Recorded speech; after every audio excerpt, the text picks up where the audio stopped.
Hi.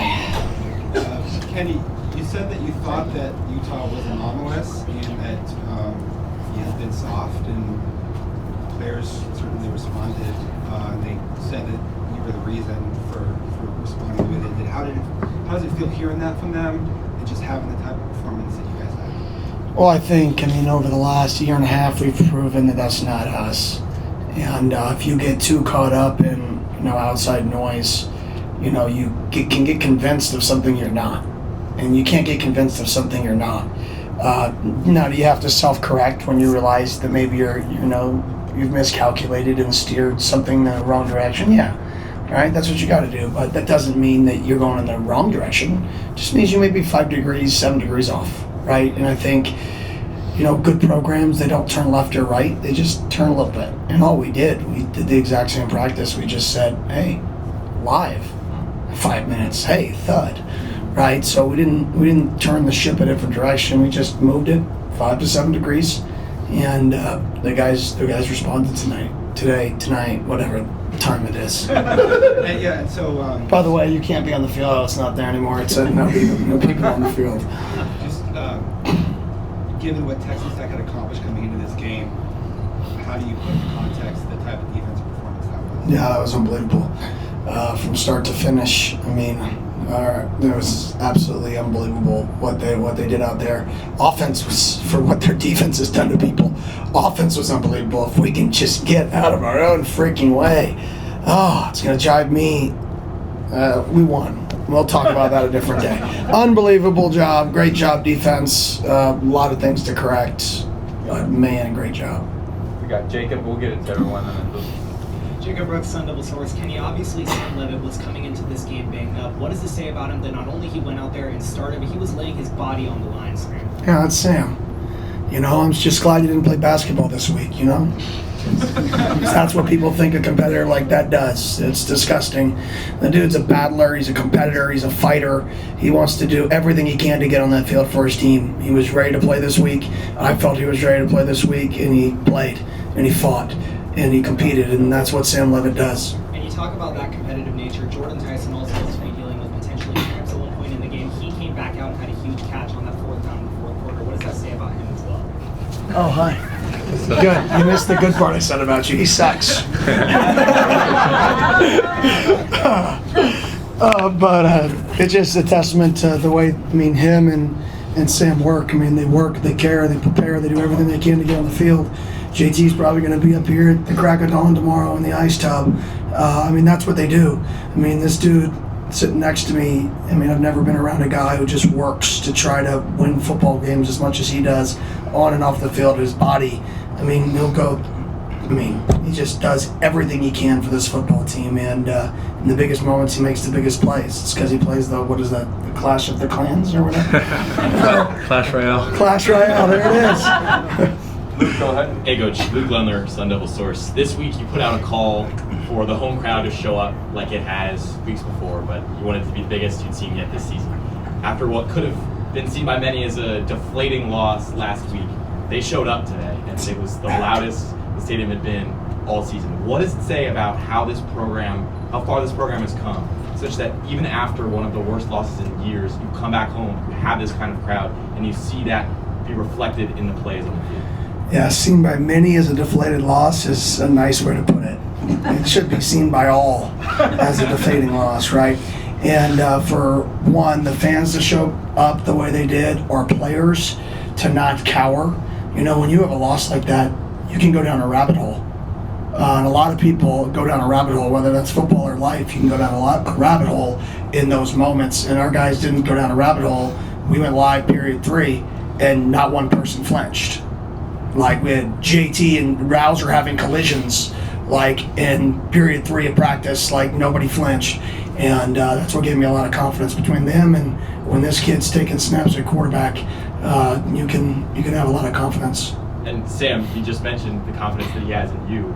How much confidence do you have in him in those late game situations to kind of lead you along the way and also let you do what you need to do? I don't do crap. He does it all. So he's going to be nice, but I don't do crap. These wins are his. No, he's being modest. Honestly, throughout the week, you talk about a coach that just knows your players well. So he knows how to approach you in those moments, and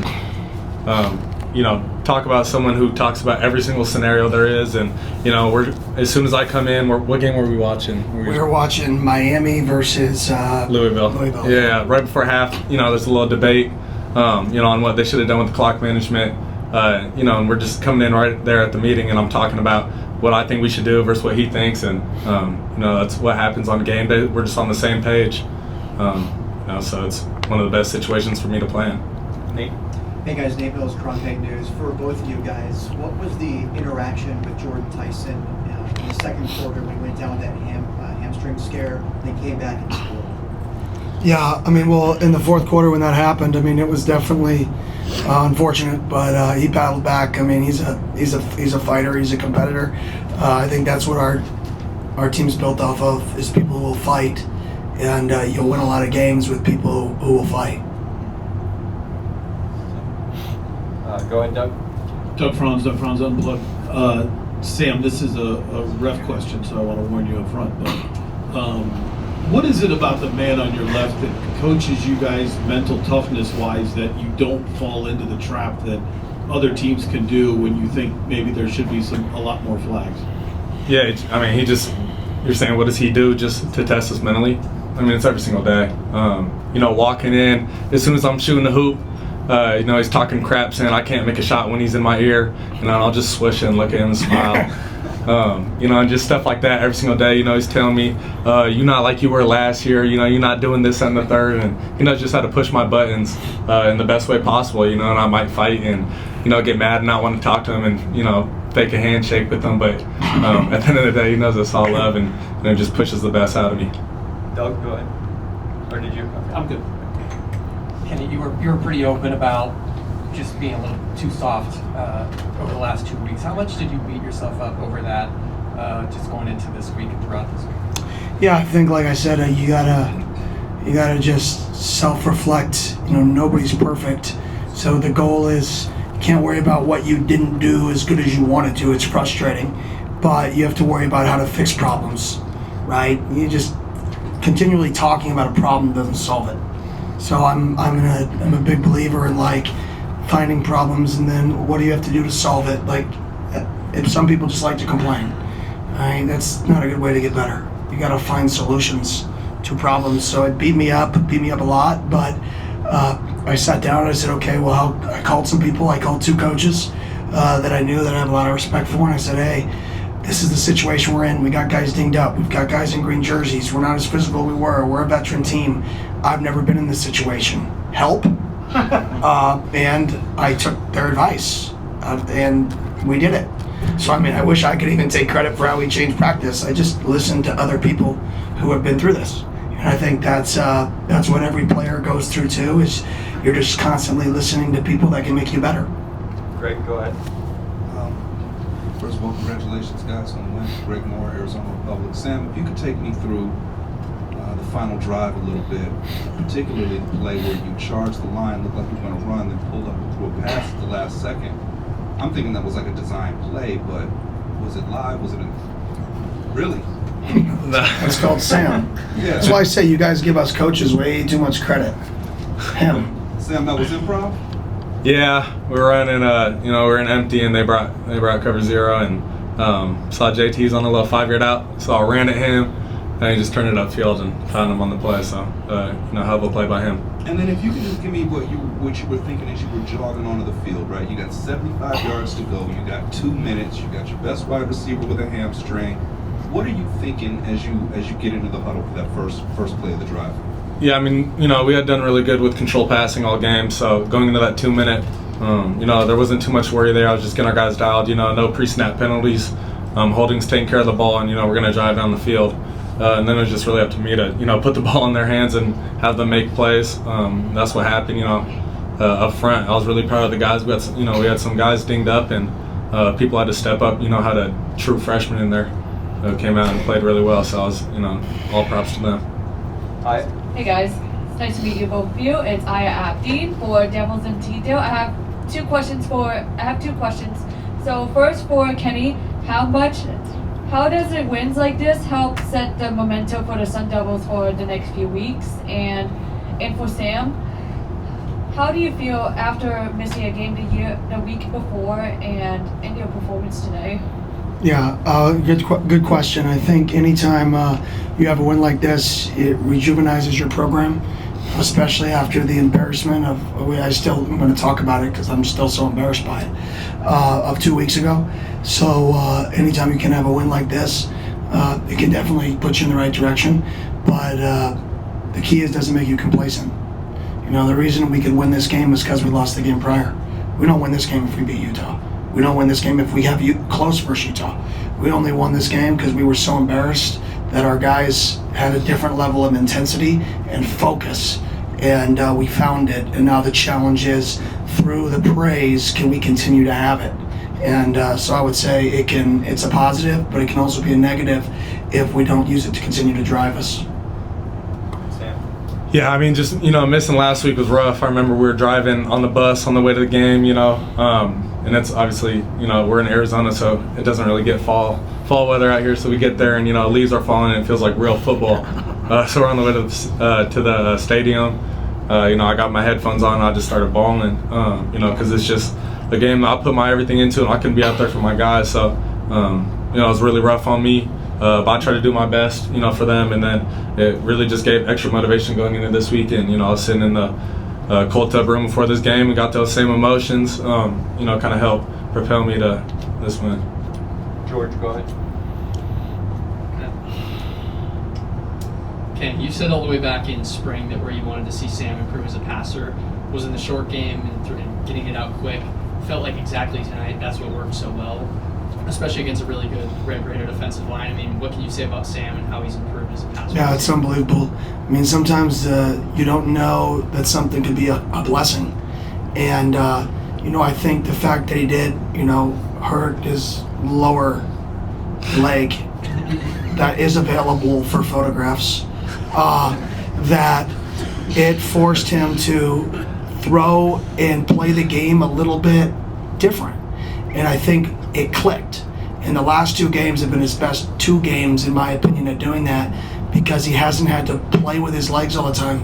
So sometimes, there's the song, God's greatest gift is unanswered prayers. I think this situation that put him through could have been one of those things. Dan Wolken from Yahoo Sports. Kenny, what do you think it means for just college football that, coming off a 30-point loss, you have a full house, amazing atmosphere, 2 of the kind of new wave contender-ish programs play a game like that that matters for the whole country? Yeah, I think it's awesome. I think the parity in college football now, it's crazy. Anybody can beat anybody any week, the way it's set up. And everybody builds programs different ways. I mean, it's just, the way you build programs is so different nowadays. And there's some things that I believe in that we're going to continue to do here forever until I get fired. And that's just kind of how it's going to work. Just to zoom out, though, for the playoff part of it, I mean, obviously you guys are still very much in the Big 12 race, kind of on the edge there. How do you feel about that part of it going forward? You win. It's very simple. If you just win, everything takes care of itself. And how do you win? You get better every single day. So we can look at the future, and if this happens, if that happens. I think last year we needed, what did I say, halfway through a winged to fallen ranch or something? I don't even know what the tiebreaker was last year. Who cares? You show up every day and you win, and if you win, good things happen. If we're prepared, good things happen. So I think we got to go back to work. We got 5 games left. I don't know if Houston won tonight, but lucky us if they did. We get another 1-loss team that we get to play. I think we've hit the record for consecutive 1-loss teams. We've not played a team that's had more than 1 loss all year when we played them. So we get another 1-loss team at home. So enjoy it tonight and then move on. Kevin? Hey, Coach and Sam, congrats on the victory. Kevin Hicks, ASU on SI. This is a question for both of you. Just how instrumental was Jaron in opening up the playbook for you guys early in the game, and do both of you expect him to keep the momentum moving forward? Yeah, a kid that can really roll. He's been coming to work for a while now, and kind of challenge him in a lot of ways. So someone who's just when the lights come on, some people make plays, and he's one of those guys. So really proud of him. He brings really positive energy every single day. I really like the kid and shows up on game day, so proud of him. Michelle. Michelle Gardner, Arizona Republic. Can both of you talk about, you've seen a lot of Sam Leavitt and Jordan Tyson, 2 minutes left, we need a drive, let's go. And can you talk about your confidence in that situation, Kenny, and also Sam, you being in that position again and doing it? Yeah, very confident. As confident as you can be. I mean, like I said, in the biggest moments, he's the one who's got the ball. There's no special play calls. Everybody runs the same stuff. It's the dude with the ball. It's the dudes, it's the other 10 dudes on the field. Those are the dudes who make the plays, not the coaches. I don't know. I feel like we've always just been good at 2 minute. I don't know why. It's not like we really do too much different. Kind of just clicks better because I feel like, we kind of have to win. And just as a team, we compete in everything that we do. Like you said, we play Clash Royale. Me and JT are always competing in everything. I'm at the house and I got a mini football and I'm taping this cardboard box with a target in my house playing against all my buddies, just stuff like that. When you get into those moments, it's just a situation you're comfortable with, and everything kind of clicks. Chris, then Jordan. Kenny, Jesus Gomez again, 4 and one of them was a hole that was kind of saved at the last second. So, can you talk about his performance as a part of the other special teams issues that happened in this game? Yeah, special teams atrocious. I'll probably address that at a later date as I watch the tape. Unacceptable. Point blank. Unacceptable. Field goals, unbelievable. Made them all. Great job by Jesus, but unacceptable, unexcusable. I've got to get it fixed. And then you made a decision to go on a 4th and 1 from your own 45 or so in the first half. Can you talk about that decision? That was on me. I gotta make a play. No, we're gonna go for it. He's back there, and we get him to throw it to JT. Give me that one. I'll take that 10 out of 10. I don't care if it works or not. I'm going to sleep great at night, knowing that it was 4th and 1 of the 50, and we got him to get to throw it to JT. I'm great. Yeah, I'm not going to talk through. I was not saying yes. I was saying responding. Golly, got me. Great, fine. I don't worry about that. They didn't throw it, and it is what it is. Carry on. Jordan, go ahead. Kenny, the 1975 team was here in the building for this win. How have they been around the program, and how, did you have any of them talk to the team or anything this week? Or anything? No, we didn't, but they're around the program. They're one of the greatest teams in program history, so to be able to honor them, wear the throwback jerseys that were unreal. I mean, those things were fresh or tough. Tough. So they were tough, and great to have all those guys back around the program. Jake, go ahead. Hey, Coach Jake Sloan, Sun Devil Source. What does Poule's performance do for just all the other players who were walk-ons and held out in the past couple of years, just waiting for the opportunity? Yeah, that dude's been just working. I mean, we were in the off season and we were talking about centers and snappers, and I remember him in June what about Poule? I trust him. I like him at center. And guess what? Number 17 in the country shows up. Congratulations. Step on up, Poule. And for him to be a local kid, and that's what college football is about. College football is getting dragged in a lot of directions, but it's about that. It's about those moments for kids. It's still 18 to 22-year-olds playing a game they love, caught in an adult's business of chaoticness. That's somewhat disgusting, but it's still pure because the kids still make it pure. And when the adults leave the room, the kids still make it pure. And that's what makes it so great. It's because they're still 18 to 22-year-olds playing a child's game. Sam, what stood out about Poule that made you say to Kenny that you wanted him to stop the ball? I think it's just his demeanor. He's a lot like Leaf from last year. And I went up to him before the game and I just said, the people up front respect you. You got a command over a group. So just really proud of him. He puts his head down and works every single day. Came out and played really well when it mattered. Go ahead, Damon. Kenny, you talked about the course correction with the physicality in practice, and I know you guys are trying to strike that balance with the injuries that you guys are dealing with as well, but is that something that you're expecting to continue doing in practice going forward, or is it Forever. Forever. Yes, sir. Why do you think that it helps so much? That all the players credited you with why that it helps so much. It's not me. It's what we are. We say have more fun working harder than anybody in the country. You can't have fun and not work harder than anybody in the country. It doesn't work like that. You have to have more fun working harder than anybody in the country. And I lost that, and we had it back this week. And yeah, we'll never, ever, as long as I'm coaching, not practice to the physical level like we did this week again. It just won't happen. Adam. Hey, Coach. Adam Beadle, Arizona Varsity. I know you talked about how well the defense played, but what about Boogie Wilson in particular and him just kind of stepping up into Xavier's role and just his play throughout the last couple of weeks and especially today? Yeah, I mean, Boogie's been awesome. He's a ball of energy, ball of joy. So he played, I think, his best game today. I'd have to watch the tape, but I don't think he missed many tackles. He was where he was supposed to be. He was a guy who, hit over 90, and we always try to hit 90 on the miles per hour of your max. And he hit over 90 for the first time in a practice in a while, and it translated to a game. So I think when guys can see that the practice style translates, and for a guy like him, he saw it translate, I think it becomes infectious of how you have to practice. And so I'm proud of him. I'm glad he's here. Two more. And Wyatt Bowmeyer, Blaze Radio, following up on that, Boogie Wilson, very energetic player. Just talk about how that energy really helps the defense thrive. Yeah, great energy. Yeah, he's just a positive human being. So I'm glad he's on the team. He definitely is a vital piece of the program. And Mike up front. And then, Coach, you always talk, obviously, the players, playing for each other, but defensively, I know that Montana had that hit, and Martell gets the interception. I thought back to look at last year, Martell blocked that punt, Montana got the touchdown. I mean, what kind of page are those two guys on? Unreal. I mean, they're both came in, young bucks, and both playing really, really good football for us.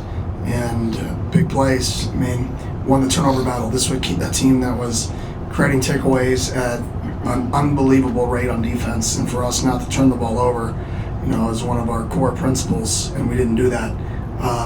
They knocked the ball out too, but our effort by our offensive line, our quarterback chased the ball down and got on it. Those are the hidden things throughout a game that people don't notice, that when we do put the ball on the ground and our team is around it and we fall on it, that's winning football. Teams that don't play with elite effort, that's a turnover, and it's game changing. All right.